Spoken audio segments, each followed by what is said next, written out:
I know it's week 1 of NFL free agency, but the Miami Dolphins just got huge news regarding the 2025 NFL draft because earlier this week, the NFL announced the compensatory picks were awarded to each individual team, and the Miami Dolphins received a good amount of them. And you would have known about the comp picks headed to Miami earlier this week if you followed me on Twitter at Nic_Rohloff. We've been busy breaking down all the signings for the Miami Dolphins in the first week of free agency, so it's why we're getting to this news now rather than when it was announced earlier in this week. But like I mentioned, you want Dolphins news prior to our shows on YouTube? Yeah, my Twitter's the place to find it, at Nic_Rohloff. Go please give me a follow.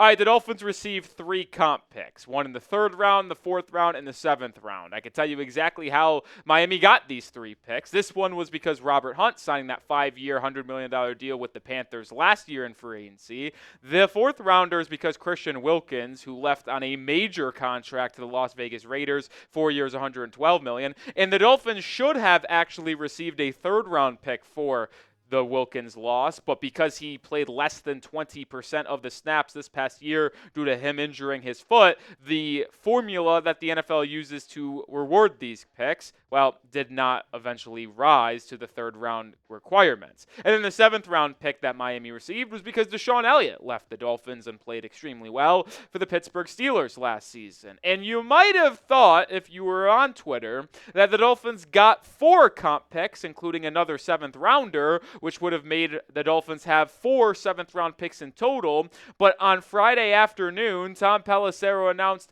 that the Dolphins got screwed by the NFL. The NFL Management Council informed the clubs of a recalculation to the comp picks, awarding the Saints a 7th-round selection and taking it away from the Miami Dolphins, and then the Browns and Chargers got slid back by 1 selection. But Miami was originally awarded an extra 7th-round comp pick. That is no longer the case, so we originally thought Miami had 11 draft picks in April. It will only be 10. These are where things stand after the compensatory picks were handed out. Miami has 1 pick in rounds 1, 2, 3, 2 in round 4, 2 in round 5, and now instead of 4 7th-round picks like we originally thought, it is only going to be 3 picks in the final round of the 2025 NFL draft. But even though the Dolphins got a pick removed, and it's a bummer, this is still really good for Miami. It's perfect. Having double-digit selections in this late April's draft is huge because the Dolphins need to add a lot of talent to this roster. I think Chris Grier has done an okay job at finding cheap contracts in free agency for players that will be able to step in and be productive in year 1 right away.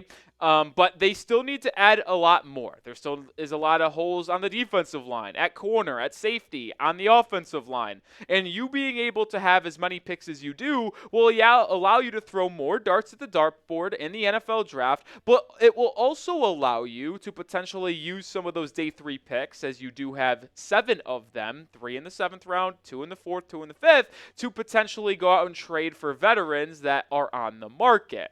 But let me know. I tell you what, even though it's free agency week, the draft news, I'm excited. The NFL draft is my favorite event in the NFL that isn't Dolphins football games. How excited are you for the NFL draft in April? Scale it 1 to 10 for me down in the comments section. Even when the Dolphins have limited draft capital, it's still at a 10 for me. I mentioned it just a second ago, but this is where things stand in terms of updated Dolphins team needs after the initial wave of NFL free agency. Defensive line is still number 1. And even if the Dolphins re-sign Calais Campbell, which it's hoping to do so, I still think Miami needs to address this position pretty heavily. Zach Sealer is the only man on a standard contract right now for Miami. Even if you re-sign Calais, you still need a true nose tackle. You still need depth behind Sealer and Campbell. And you need a future because Campbell is kind of someone who might retire now. And if he doesn't retire and returns, well, he's probably going to retire next offseason. So you need to have a plan long-term in place next to Zach Sealer at defensive line. Same thing could be said for corner because you release Kendall Fuller. You need to get a boundary guy opposite of Jalen Ramsey, and it would be helpful if you drafted one because you would be able to have that player play alongside Jalen, but also potentially be the CB1 of the future once Ramsey retires, probably in 2 to 4 years. Still need to address left guard, a true safety, and a tight end too, in my opinion. But as I mentioned, it's very helpful to have the double-digit selections that you have in the draft because it allows you to have more ammunition to build the roster. You can use those 10 picks on different positions and just add more depth, add more distance to this team. But you could also make the trades. And that's the part where we're going to talk about here in just a second for the rest of today's show.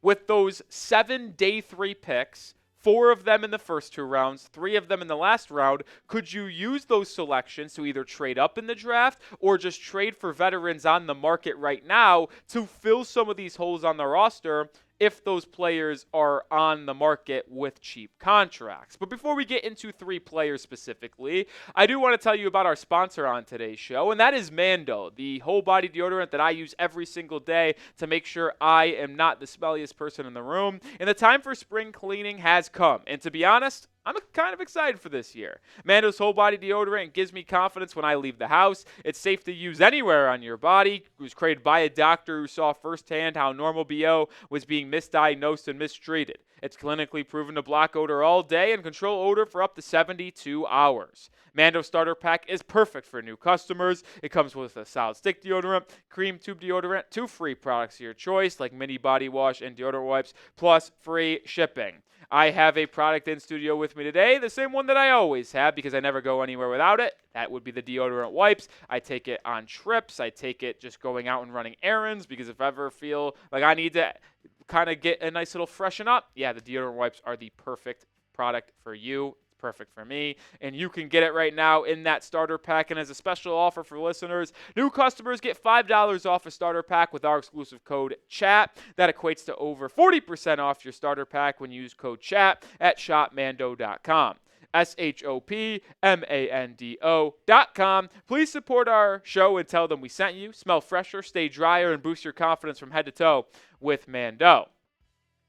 All right, now I want to get into some Dolphins trade targets, utilizing some of those day 3 picks potentially, because there's a lot of positions that we need to fill, and there are some cheap options out there that I think Miami could address. One being at tight end, and I want to share this tweet from Darren Watson, who is someone always liking, commenting, creating engagement on my post over on X at Nic_Rohloff. Remember, go give me a follow. And I wanted to showcase his idea because if you do that, well, you never know. You'll be featured on one of our shows. Watson said that we need to trade a couple 7th-round picks for the tight end out of Las Vegas, Michael Mayer, who is rumored to be on the trade market. And I actually agree with Darren pretty big time here. I think Mayer would be an excellent addition to this Dolphins roster and be a perfect change of pace to Jonnu Smith for tight end number 2.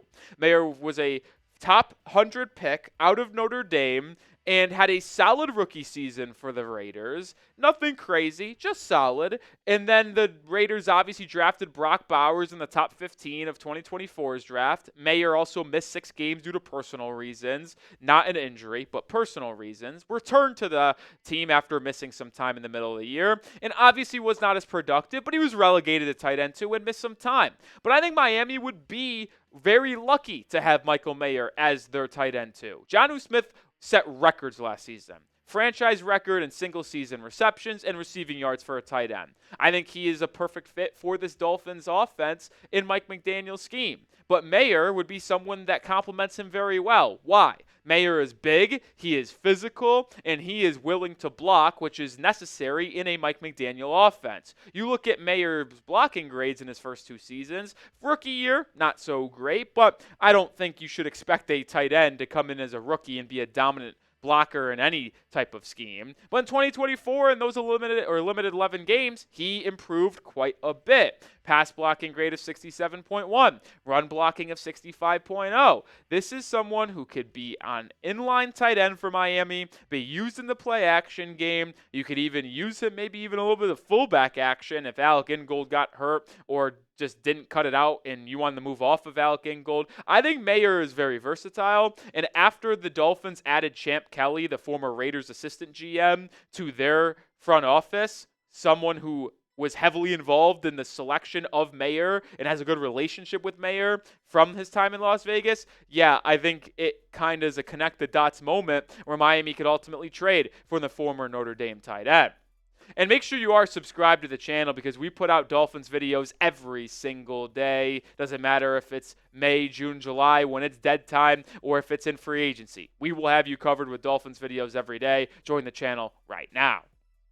All right, let's move it over to another Dolphins trade target. This one on the defensive line, former first-round pick Jordan Davis from the Philadelphia Eagles. Now, this one might not actually come to fruition. Davis was a rumored trade candidate for Philadelphia, but that was before they lost Milton Williams in NFL free agency. He obviously joined the New England Patriots, but they still have Ajabo. They still have Jalen Carter. They still have some other players on their defensive line that are elite, and the former first-round pick who has not lived up to expectations maybe could be on the market. And it's unclear of what his trade cost could be. I talked to Chase Sr. from Eagles Now. He speculated anything from an early to mid-day 3 pick, so you're talking maybe 4th, 5th, 6th round. And like I said earlier, the Dolphins now have 2 4th-rounders, 2 5th-rounders. Davis, a former first-round pick, entering the last year of his rookie contract. The Miami Dolphins need defensive line help bad.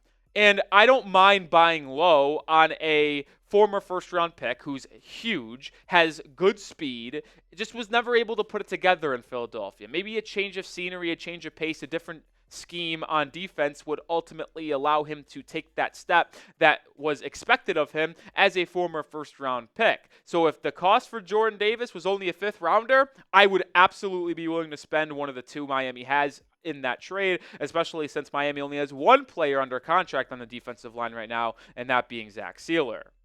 In the cornerback room, I think Martin Emerson Jr. could be an interesting trade target. This is someone who came out of Mississippi State, late day 3 pick for Cleveland, and just surprised everyone. Wowed people in that building. Has been a starting boundary corner for them opposite of Denzel Ward. Greg Newsome's been in and out of the slot with Emerson as well. He's been very good for the Cleveland Browns. He is in the last year of his rookie contract. It's rumored that Cleveland may look to trade him with Newsome and Ward still being on the roster. And like I mentioned, yeah, you might have to extend him or it'd be a 1-year rental, but you burn 2 7th-rounders, 1 7th-rounder on Martin Emerson Jr., I would be willing to take that chance if you're looking for a cheap option at corner because Emerson only making about $3 million this upcoming season. Well, let me know your thoughts down in the comments section. Who should the Dolphins trade for in the rest of the offseason? I would expect Miami to make at least 1 trade from this point on in the NFL offseason, so let me know which player you're targeting.